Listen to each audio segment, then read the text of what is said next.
Hello students, we are going to cover chapter 7 today, which is precise writing. Precise, आपने कहीं ना कहीं पहले वर्ड सुना होगा प्रिसाइज. प्रिसाइज का मतलब क्या होता है? कंसाइज. तो उसी से रिलेटेड है प्रिसाइज. प्रिसाइज से ही डिराइव हुआ है. ठीक है. प्रिसाइज राइटिंग में हमें क्या करना है? किसी भी कंटेंट को एक पैराग्राफ दिया जाएगा, उसको आपको शॉर्ट में लिखना है, अपने खुद के वर्ड्स में, अपने ओन वर्ड्स में लिखना है, और उसके अंदर जो मेन टॉपिक है, मेन आइडिया है, उसको इंटैक्ट रखना है. मतलब आइडिया ऑथर का ही होना चाहिए. बस आपको वर्ड्स अपने यूज करने हैं और इम्पॉर्टेंट पॉइंट्स कवर करने हैं. मतलब 3-4 चीज़ें आपको जो माइंड में रखनी है. क्या है? एक तो ओन वर्ड्स होगा, मेन आइडिया सेम होना चाहिए,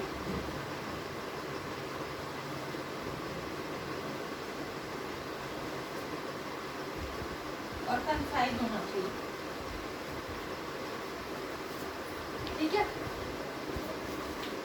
अब हम पढ़ते हैं कि इसमें एक्चुअली में क्या है. मतलब आपको क्या करना है? एक रीडिंग देनी है, फिर उसके बाद उसको अंडरस्टैंड करना है, इंपॉर्टेंट पॉइंट्स अंडरलाइन करने हैं, फिर टाइटल उसका एक बनाना है, और उसके बाद एक ड्राफ्ट बनाना है प्रिसाइज का.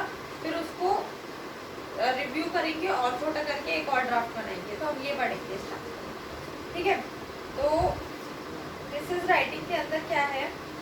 इंट्रोडक्शन पे आता है shortening of a text in own words is known as precise writing. मतलब एक टेक्स्ट को शॉर्ट करना अपने खुद के वर्ड्स में. The term is derived from the French word precise means meaning precise. ये एक फ्रेंच वर्ड है, इसका मीनिंग क्या है? Precise. A precise gives an accurate and concise description of the substance or the main idea. Accurate और concise description मिल जाती है हमें किसी भी पैराग्राफ की और उसके मेन आइडिया की. ठीक है. Without losing its meaning. मतलब क्या है कि एक्चुअल में जो कंटेंट का मीनिंग है उसको लूज नहीं करना, मेन आइडिया हमें सेम रखना है और अपनी खुद की ड्राफ्टिंग करनी है. In fact, it's an exact reproduction of the logic organization and emphasizes of the original text. जो ओरिजिनल टेक्स्ट होता है उसी का ही हम रिप्रोडक्शन करते हैं. मतलब आइडिया ऑथर का रहेगा और हम पॉइंट्स, मेन पॉइंट्स वही रहेंगे, बस हमारे वर्ड्स होंगे और हम उसी को ही ब्रीफ में करके लिखेंगे. That's it. प्रिसाइज और समरी में क्या डिफरेंस है? देखो, usually the word summary is used loosely to refer a precise. Summary precise को भी बोलते हैं. ठीक है. However, there is subtle difference between them. दोनों में थोड़ा सा डिफरेंस है. क्या? The first and the most important difference is that preface is a brief statement of a piece of writing such as report, article, chapter, whereas summary is a short account of a longer piece of work such as thesis or novel. देखो, एक novel होती है, हमने पढ़ा था, जैसे novel आपने पढ़ी होगी 12th क्लास में, तो उसमें नॉवल के बैक साइड पे समरी लिखी होती है. ठीक है.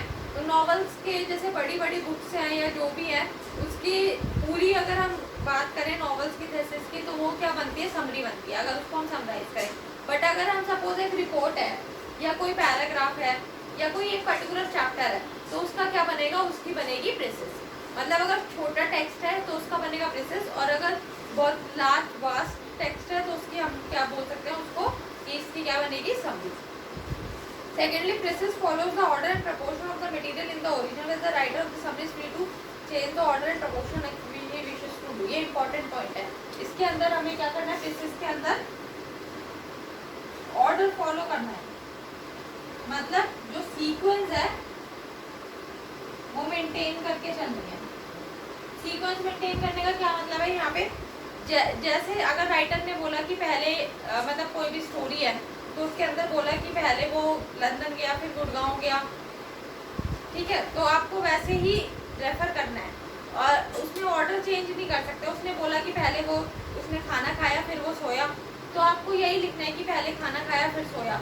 और अगर आप समरी लिख रहे हो तो उसके अंदर ऑर्डर चेंज कर सकते हो. हम पहले उसकी, जैसे सपोज पहले वो बच्चा था, फिर उसकी शादी हुई, तो हम उस पहले शादी का डिस्कशन नहीं करेंगे, हम ऑर्डर में चलेंगे जैसे ऑर्डर उसमें लिखा हुआ है. पर समरी के अंदर आप उसकी पहले मैरिड लाइफ के बारे में भी बोल सकते हो, फिर उसकी मतलब यंग लाइफ के बारे में भी बोल सकते हो. तो वो समरी के अंदर आप ऑर्डर चेंज कर सकते हो. ठीक है. Another important difference between the two is that precise states only the thought of the original text, where the writer of the summary is free to interpret the material and to comment on it. देखो, आपको precise के अंदर हमें लिखना तो अपने words में होता है, पर हमें टेक्स्ट वही रखना होता है, थॉट वही रहेगा राइटर वाला. पर समरी के अंदर हम अपने कमेंट डाल सकते हैं। समरी के अंदर हम क्या कर सकते हैं, अपने जो हमें अच्छा लगा कि मेरे को ये वाला पॉइंट ज़्यादा अच्छा लगा तो मैं उसमें बोल सकती हूँ कि आई रेफर दिस या आई लाइक दिस पॉइंट। ठीक है, ठीक है। तो इम्पोर्टेंट डिफरेंसेस क्या होगा, एक तो प्रेसेस के अंदर आप क्या कर सकते हो, प्रेसेस के अंदर आपका जो होता है वो बुक के पेज, मतलब कोई रिपोर्ट हो गई या फिर कोई बुक का चैप्टर हो गया, उसके बेसिस पे लिख सकते हो। और समरी क्या होती है, एक नॉवल की होती है। और प्रेसेस के अंदर क्या है कि इम्पोर्टेंट पॉइंट्स, मतलब जो कंटेक्स्ट है, ऑर्डर है, वो राइटर का सेम रहता है, और समरी के अंदर आप ऑर्डर चेंज कर सकते हो। ठीक है।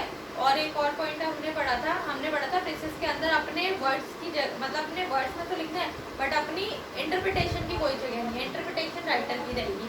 और समरी के अंदर क्या होता है कि आप कमेंट भी कर सकते हो, इंटरप्रेट भी कर सकते हो। अब देखो क्वालिटीज क्या क्या होते हैं गुड प्रेसेस की, clarity, objectivity, conciseness, correctness, coherence, completeness, conciseness. ठीक है। अब देखो क्लैरिटी के अंदर क्या होना चाहिए कि क्लियर और कॉम्प्रिहेंसिबल होना चाहिए। मतलब क्लियर और कॉम्प्रिहेंसिबल का मतलब क्या है कि वो अंडरस्टैंडेबल होना चाहिए, लैंग्वेज सिंपल होनी चाहिए, कोई भी कंफ्यूजन नहीं होना चाहिए। ठीक है। और ऑब्जेक्टिविटी का मतलब क्या है कि ऑब्जेक्टिव अप्रोच होना चाहिए, मतलब अनबायस होना चाहिए, प्योर, वही समरी जो टेक्स्ट हमारा उसका है राइटर का, वही टेक्स्ट हमें लेके चलना है। करेक्टनेस का मतलब क्या है, ensure that not just the facts but the grammar and sentences without flow. मतलब जो आप कह रहे हो कि हाँ भाई ओरिजिनल लेके चलना है राइटर का, वो तो ठीक ही है, वो तो करेक्ट होना ही चाहिए, पर ग्रामेटिकल भी करेक्ट होना चाहिए। कोहेरेंसी का क्या मतलब था, हमने कोहेरेंसी स्टार्टिंग से पढ़ा था, कम्युनिकेशन में भी पढ़ा था। कोहेरेंसी का मतलब होता है सीक्वेंस मेंटेन करना। ठीक है। मतलब जैसे आपने अभी एक लाइन बोली, दूसरी लाइन उससे लिंक करके चलना है, लॉजिकल ब्रिज बनाना है, तो कोहेरेंसी होनी चाहिए, कनेक्शंस क्लियरली दिखने चाहिए। कंप्लीटनेस ये है कि ऑल इंपॉर्टेंट फैक्ट्स जो हैं वो कंप्लीट होने चाहिए, वो लिखे होने चाहिए, कोई भी इंपॉर्टेंट फैक्ट ओमिट नहीं होना चाहिए। कंसाइजनेस क्या है, desirable quality of good precis, a piece of writing is considered concise if it conveys the message in the fewest possible words. मतलब कंसाइजनेस का मतलब क्या है कि जितने कम से कम वर्ड्स हो उतने कम से कम वर्ड्स में हमें लिखना चाहिए, इसेंशियल चीज़ें ओमिट नहीं करनी चाहिए। अब देखो प्रेसेस राइटिंग प्रोसीजर क्या है, सबसे पहले तो इसके अंदर वही होगा कि पैराग्राफ रीड करो, फिर उसके अंदर से फैक्ट्स आइडेंटिफाई करो, टाइटल आइडेंटिफाई करो, ड्राफ्ट बनाओ, फिर ड्राफ्ट को रिव्यू करो, स्पेलिंग चेक करो, ग्रामेटिकल चेक करो, फिर उसके बाद उसको आप क्या कर सकते हो, फाइनल दे सकते हो। ठीक है। अब इसके अंदर सबसे पहले क्या है, read the passage carefully, more than once is so required. The first requirement of writer is to understand the text well enough to extract its central और मेन आइडिया। सबसे पहले आपको क्या है, पैसेज को पढ़ना है ताकि आपको मेन आइडिया मिले। अदरवाइज क्या होगा, मतलब अगर आपको नहीं समझ आ रहा मेन आइडिया तो आप उसको एक से ज़्यादा बार भी पढ़ सकते हैं।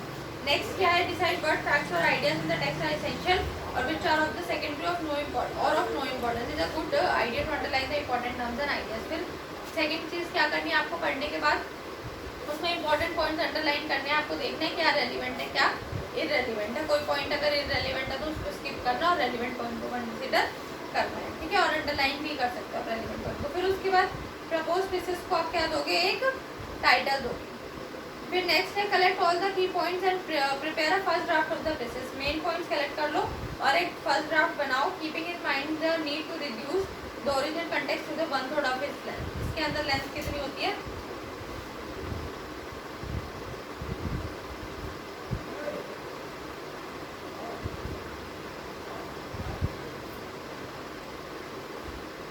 One third of original. ठीक है।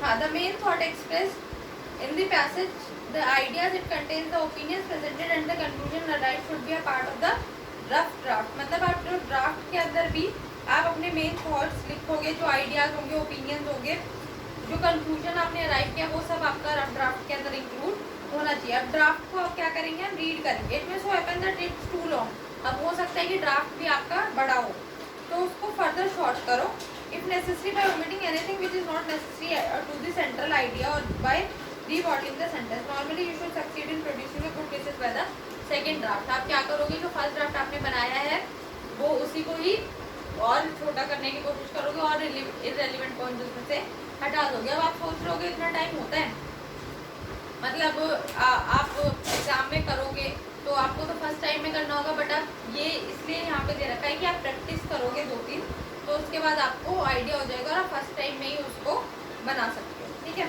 नेक्स्ट है when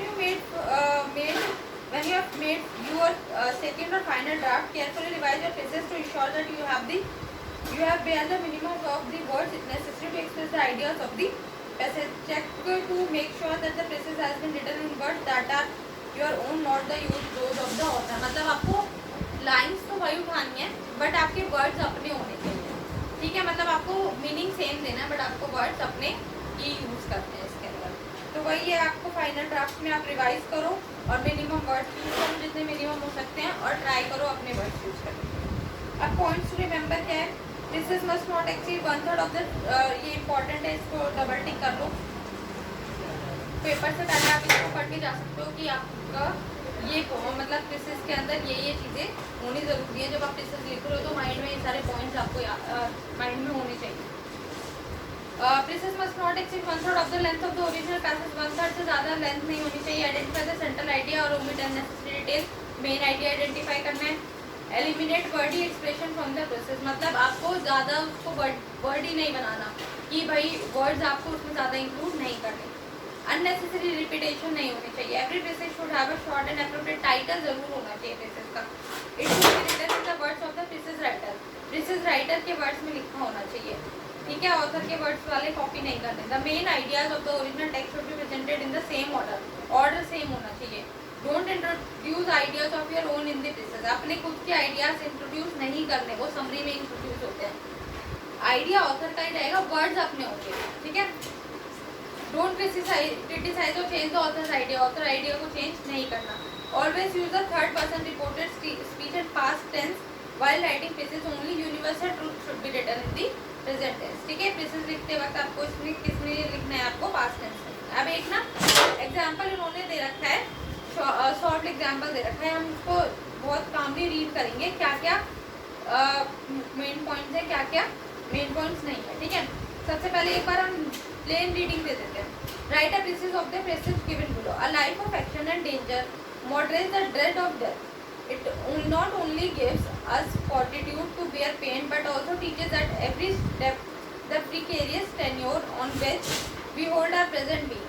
Sedentary and studious men are the most apprehensive on this score. Dr. Johnson was an instance in the point. A few years seemed to him soon over, compared with those sweeping contemplations on time and infinity with which he had been used to pose himself. In this still life of man of letters, there was no obvious reason for a change. He might sit in the armchair and pour out cups of tea, and all alternative would it happen been possible for him to do. So आपको क्या करना है, एक बार इसकी ना plane reading दो और अपने माइंड में सोचो क्या क्या इंपॉर्टेंट पॉइंट्स है। मैं अभी जस्ट रीडिंग दे दूँ, ठीक है। The most rational cure after all for the inordinate fear of death is to set a just value on life. If we may wish to continue on the scene to indulge our headstrong human and tormenting passions, we had better be gone at once. And if we cherish a fondness for existence according to the good we desire from it, the pang we feel at parting, which it will not be very subtle. एक बार इसको 5 minute लगा के दोबारा read करो, इसमें important points identify करो। सबसे पहले तो आपको टॉपिक से पता चल रहा है किसके बारे में बता रहा है, फियर ऑफ डेथ के बारे में बता रहा है। तो इसका टाइटल क्या बन सकता है, फियर ऑफ डेथ बन सकता है, ठीक है, कि why some people fear death and how we can overcome death, ठीक है। अब फिर मेन पॉइंट इसके अंदर से आइडेंटिफाई करो।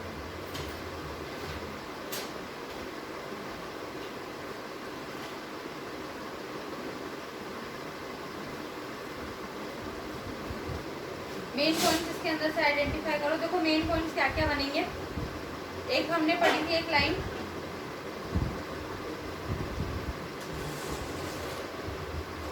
हमने देखो इसमें 3-4 लाइंस पढ़ी हैं।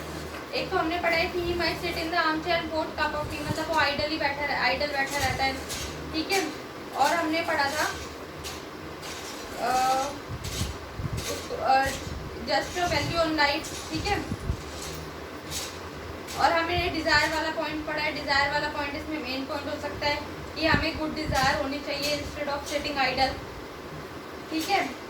एक पॉइंट हमने पढ़ा था, लाइफ ऑफ एक्शन होना चाहिए, life of action and danger में मॉडरेट थ्रेट ऑफ डेथ। ठीक है, तो अब इसके अंदर देख लेते हैं कौन कौन से पॉइंट्स इन्होंने कवर किया। We do not fear death if we live in action life, मतलब अगर हम एक्शन लाइफ में जिएंगे तो हमें डेथ का डर नहीं होगा। एक पॉइंट ये आ गया। Those people who fear death the most are the ones who spend much time sitting and studying, ये वाला पॉइंट हमने कवर कर लिया। This happens because they led an inactive and peaceful life and don't want to change. ये क्यों है? क्योंकि हम पीसफुल लाइफ जीते हैं और हम चेंज नहीं करना चाहते। The most sensible way of ridding oneself to fear of death is valuing life. कैसे हो सकता है लाइफ की वैल्यू करके? ये हमने पॉइंट 7.4 पे जो फर्स्ट लाइन है वहाँ पे पढ़ा, लाइफ की वैल्यू करनी चाहिए। अब नेक्स्ट है कि हमें कैसे करनी चाहिए। We should be comfortable with the knowledge that life is unpredictable and that our hold upon life is very uncertain. अब यहाँ पे इन्होंने बोला था कि हमें अपने फॉन्डनेस को, एग्जिस्टेंस को, मतलब डिज़ायर को प्रेफर करना चाहिए। हमें फील करना चाहिए कि जो है वो ये नहीं है कि हमेशा मतलब लाइफ की उसको एंजॉय करना चाहिए लाइफ को। तो ठीक है, यहाँ पे इन्होंने लास्ट पॉइंट में क्या लिख दिया कि अगर हमें कंफर्टेबल होना चाहिए कि लाइफ इज़ अनप्रिडिक्टेबल और हमारा होल्ड जो है उस पर बहुत ही अनसर्टेन है। तो ये इन्होंने अपने पॉइंट्स के अंदर इन्होंने एक लाइन लिखी। ठीक है, अब इन्होंने वो दे दिया, मेन पॉइंट्स आइडेंटिफाई हो गए और आपका क्या हो गया, हेडिंग आपको पता चल गई। अब एक ड्राफ्ट बनाते हैं। देखो, if we lead an active life facing dangers we will fear death less. ठीक है, एक्टिव लाइफ जिएंगे तो लेस डेथ का फेयर कम लगेगा। People who spend a lot of time they are lazing around and leading a peaceful life are the ones who most afraid of death. ठीक है, जो कुछ नहीं करते उनको ज़्यादा डर लगता है।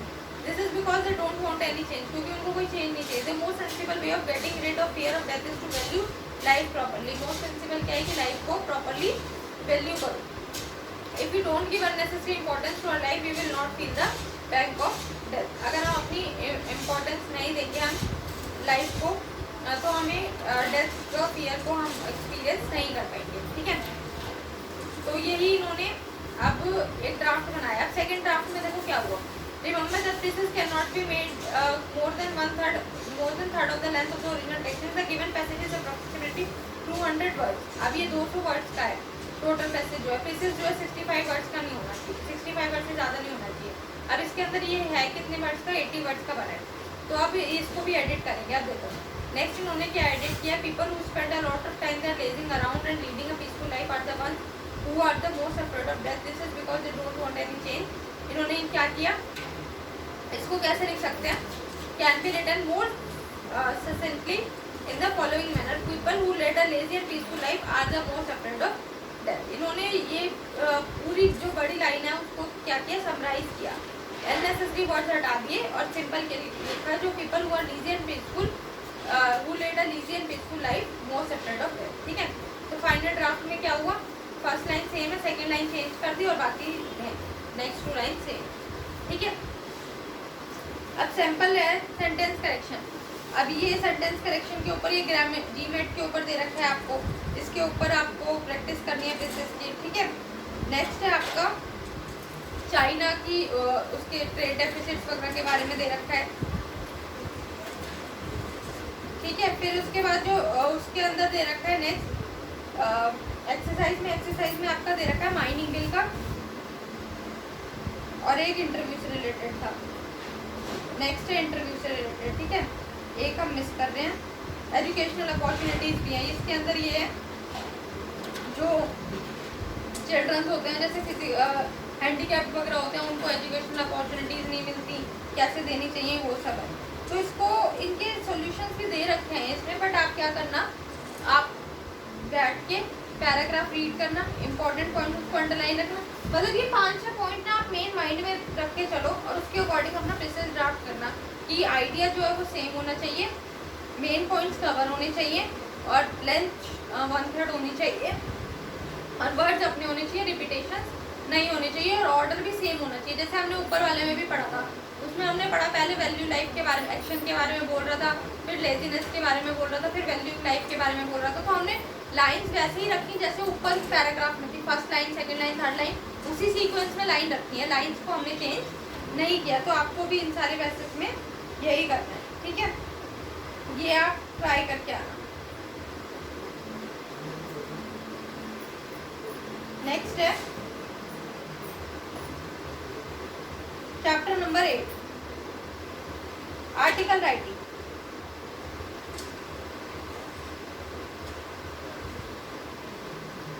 आर्टिकल राइटिंग में क्या होता है देखो,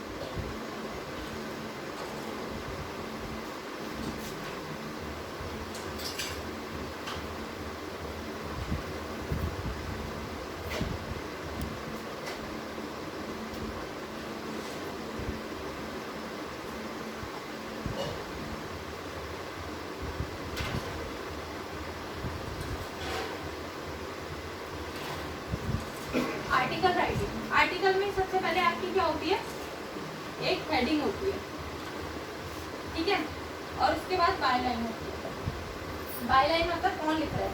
अब आर्टिकल के अंदर क्या होता है, आपने देखा होगा आर्टिकल्स कहाँ कहाँ लिखे जाते हैं, आर्टिकल्स लिखे जाते हैं, आपने आर्टिकल्स कहाँ कहाँ पढ़े होंगे, आपने न्यूज़पेपर में आर्टिकल्स पढ़े होंगे, जर्नल्स में पढ़े होंगे, मैगजीन्स में पढ़े होंगे, ठीक है। तो आर्टिकल्स क्या होते हैं, डिफरेंट डिफरेंट जगह आप आर्टिकल लिख सकते हो। मतलब article is a piece of paper, ठीक है, एक पीस ऑफ राइटिंग है बेसिकली। सपोज आपको कोई भी टॉपिक है, उसके ऊपर आपको पूरा आर्टिकल लिखना है। अब आर्टिकल लिखने का क्या मतलब है, यहाँ पे आर्टिकल लिखने का मतलब है उसके बारे में इंट्रोडक्शन देना है, उसके पॉजिटिव नेगेटिव पॉइंट्स बनाने हैं, बताने हैं, कॉज एंड इफेक्ट बताने हैं, क्या क्या उसके मतलब बेनिफिट्स हो सकते हैं, क्या क्या डिसएडवांटेजेस हो सकते हैं, वो सब बताना है। फिर उसके बाद उसका कंक्लूजन देना है, अगर कंक्लूजन है तो, और कंक्लूजन नहीं है मतलब सजेशन है तो सजेशन भी दे सकते हो। तो ये सारे पॉइंट से रिलेटेड आपकी आर्टिकल बनेगा। मतलब पहले अगर आपने आर्टिकल की हेडिंग लिख दी, फिर बायलाइन लिख दी, फिर आप कैसे लिखोगे, इंट्रोडक्शन पैराग्राफ होगा,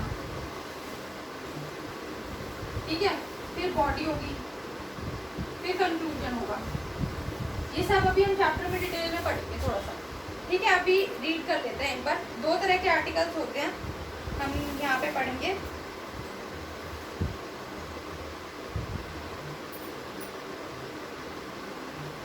देखो introduction. An article is a piece of writing mainly intended to be published in a newspaper, magazine, journal and has a wide audience.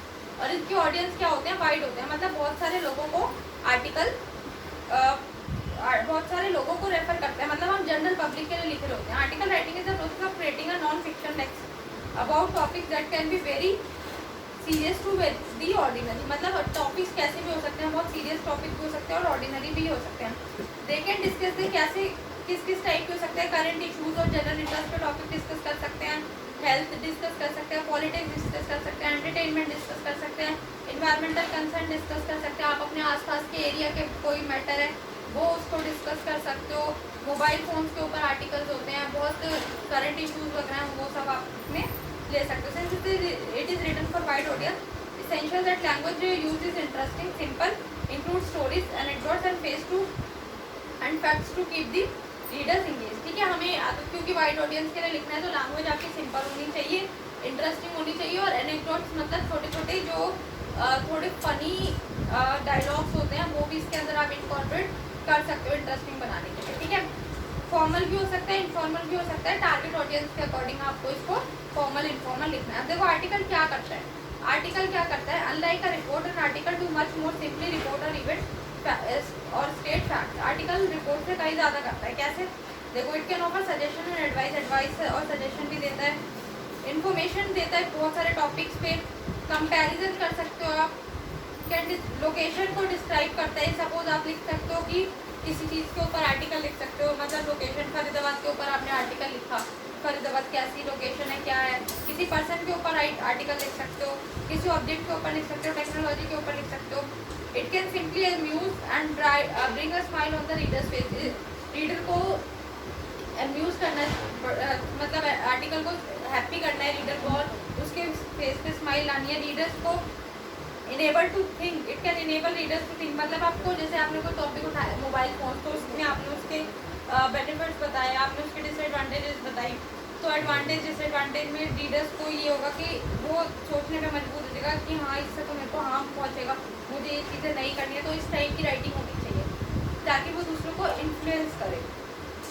अब it can offer opinion, argument और counter argument, और कई बार क्या होता है कि ओपिनियंस मैच नहीं करते तो आर्ग्यूमेंट्स भी ऑफर करता है आर्टिकल, मतलब सेकंड पर्सन के आर्ग्यूमेंट होता है कुछ ना कुछ कि नहीं I don't agree with this, इस टाइप से। ठीक है, आप फॉर्मेट ऑफ आर्टिकल, आर्टिकल का फॉर्मेट क्या होता है?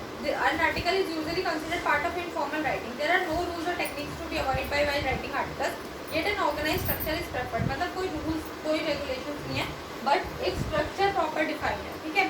बेसिक आउटलाइन स्टडी करनी है। अब देखो हेडिंग जो है, हेडिंग कैसी होनी चाहिए?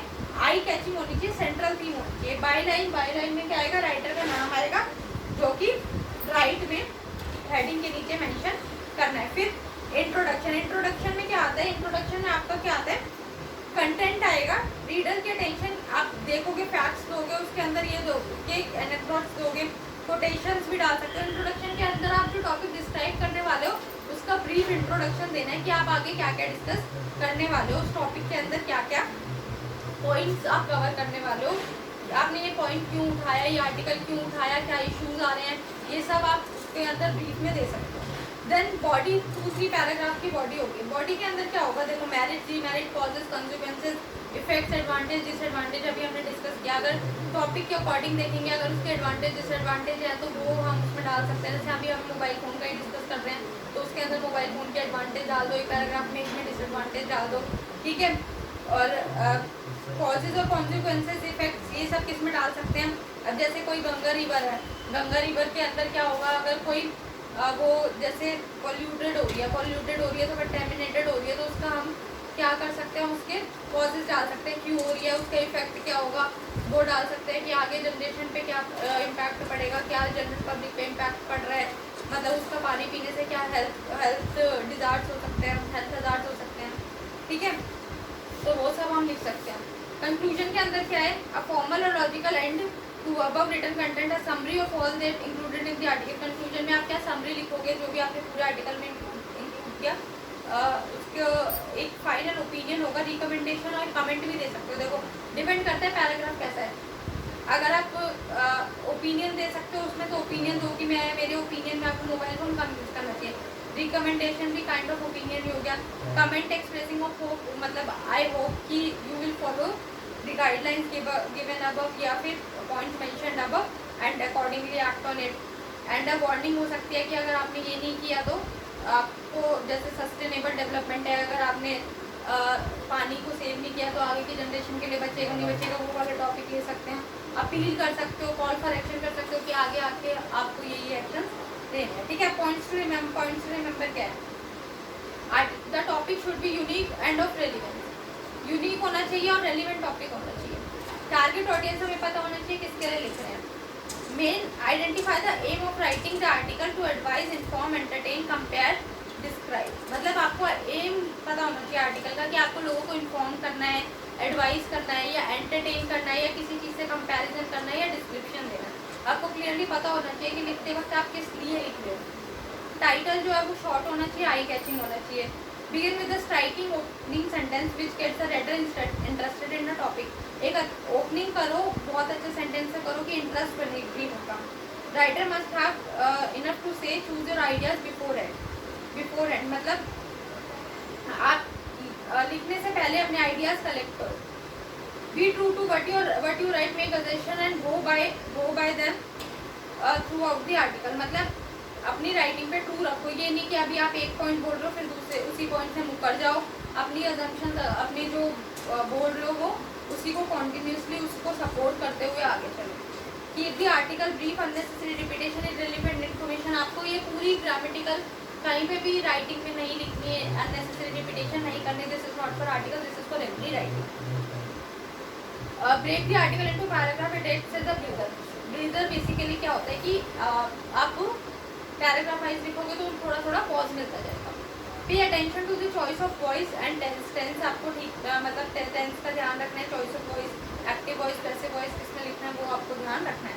और लॉजिकली कंक्लूड करना है कोई भी टॉपिक है, ठीक है।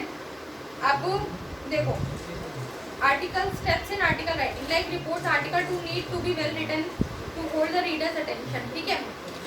The stages of article writing as discuss. पहले तो क्या है स्टेजेस के अंदर एक बार रीड कर लेते हैं।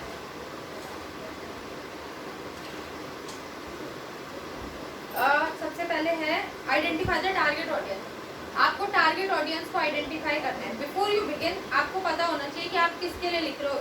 एज ग्रुप है, सपोज ओल्ड एज ग्रुप है, यंग एज ग्रुप है, या फिर कोई फॉर्मल कलीग्स हैं, आपका लिखने का इंटेंशन किसके लिए, जनरल पब्लिक के लिए, तो आपको टारगेट ऑडियंस आपको पता होना चाहिए, स्पेसिफिक ग्रुप है, स्टूडेंट्स है, बिजनेसमैन है या एडल्ट है, ठीक है। फिर पर्पस ऑफ राइटिंग पता होना चाहिए, अभी हमने ऊपर भी पढ़ा, एम पता होना चाहिए, एडवाइस करना है, सजेस्ट करना है, कंपेयर करना है, डिस्क्राइब करना है।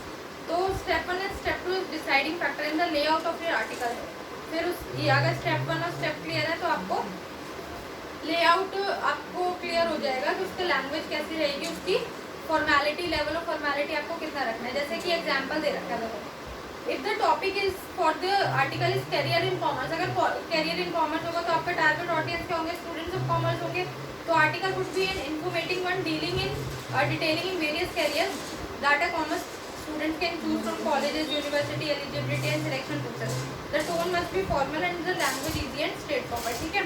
If the article is meant for doctors, the technical jargon related to the field of medicine can be used, ठीक है। मतलब अगर हम कॉमर्स स्टूडेंट्स के लिए आर्टिकल लिख रहे हैं तो उनकी फील्ड में आगे क्या क्या ऑप्शंस हैं वो सब आप उसमें मेंशन करोगे। और अगर सपोज आप कोई डॉक्टर से रिलेटेड लिख रहे हो तो उनकी जो टेक्निकल मेडिसिन वाली लैंग्वेज आप वो यूज़ कर सकते हो। Collect and select information, collect and select information क्या है, the third step is to collect information that is available on the selected topic. मतलब थर्ड स्टेप क्या है कि इन्फॉर्मेशन कलेक्ट करो जो कि आपने टॉपिक सिलेक्ट किया है उसमें, उससे रिलेटेड जो भी आपके पास इन्फॉर्मेशन अवेलेबल है, ब्रेनस्टॉर्म करो अपना।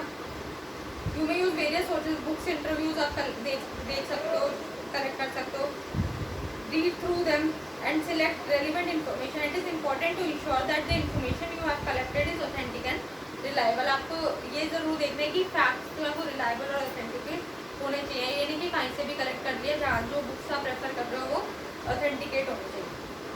अब इन्फॉर्मेशन को सीक्वेंशली और लॉजिकली ऑर्गेनाइज करो, जैसे कि हम पढ़ते हैं, कोहेरेंसी होनी चाहिए, ठीक है। अब इन्फॉर्मेशन जो भी आपने गैदर किया आप वन बाय वन उसको लाइन बाय लाइन रिलेट करते हुए उसको ऑर्गेनाइज करोगे। Once the information has been gathered and selected, you must organize it so that it follows a logical order. You can make use of mind maps and flow charts to organize the content. Flow charts भी बना सकते हो, जैसे इन्होंने बनाया है वो career in commerce में placement, post graduation, soft skill, various courses के अंदर फिर कोर्सेज को डिस्क्राइब कर दिया। चार्टर्ड अकाउंटेंट है फ्रॉम ICI, उसकी एलिजिबिलिटी क्या है, कॉस्ट अकाउंटेंट कहाँ से होता है वो भी लिख सकते हैं, उसकी एलिजिबिलिटी क्या है, कंपनी सेक्रेटरी उसकी एलिजिबिलिटी क्या है, तो वो सब इसके अंदर इन्होंने बताया। अब जैसे नेक्स्ट इन्होंने क्या दे रखा है, डीमोनेटाइजेशन दे रखा है। डीमोनेटाइजेशन के आप एडवांटेज लिख सकते हो, प्रॉब्लम्स लिख सकते हो, उससे क्या क्या आया, क्यों इम्प्लीमेंट किया, डीमोनेटाइजेशन एक्चुअली में है क्या, सॉल्यूशन है। अब इसको लिखोगे कैसे, देखो सबसे पहले आप व्हाट इज डीमोनेटाइजेशन बताओगे, ठीक है, फिर रीजन फॉर इम्प्लीमेंटेशन बताओगे, ठीक है, फिर प्रॉब्लम, सॉल्यूशन और फिर एडवांटेज, ठीक है। तो आप इसको इस टाइप से लिख सकते हो, ठीक है। या फिर आप एडवांटेज पहले लिख दो, फिर प्रॉब्लम और फिर सॉल्यूशन लिख दो, ऐसे भी लिख सकते हैं। तो आपको ऑर्गेनाइज